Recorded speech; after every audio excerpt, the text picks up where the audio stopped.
వందే మాత్రం. నేను మీ journalist Navata. Welcome to our voice.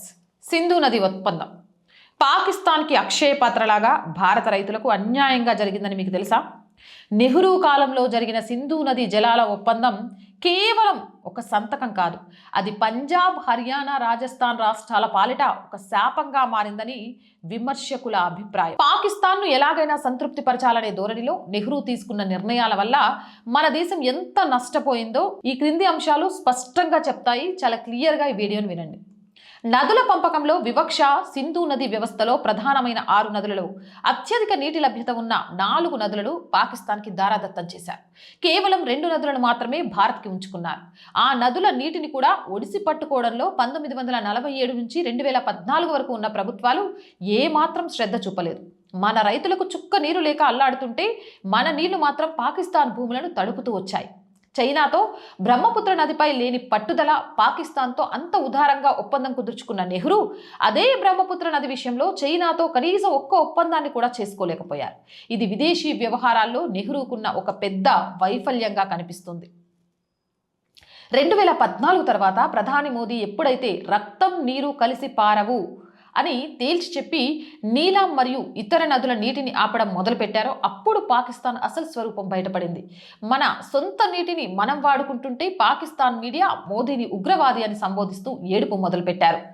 పాకిస్తాన్లో రాహుల్ గాంధీని, కాంగ్రెస్ నేతలను తరచుగా ఎందుకు పొగుడతారో దీన్ని బట్టి అర్థం చేసుకోవచ్చు. నెహ్రూ కాలం నుండి కాంగ్రెస్ హయాంలో భారత్ కంటే పాకిస్తాన్ ప్రయోజనాలే ఎక్కువ ప్రాధాన్యత లభించేవనేది కాదనలేని వాస్తవం.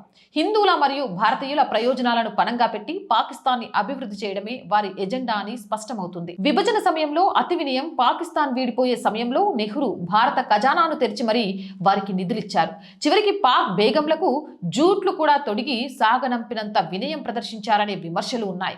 అంతటి ప్రేమ ఉన్నప్పుడే జిన్నానే నేరుగా భారత ప్రధానిగా చేసి ఉంటే నెహ్రూ కలలు మరింత సులభంగా నెరవేరేమో అనిపిస్తుంది ఒక్కొక్కసారి.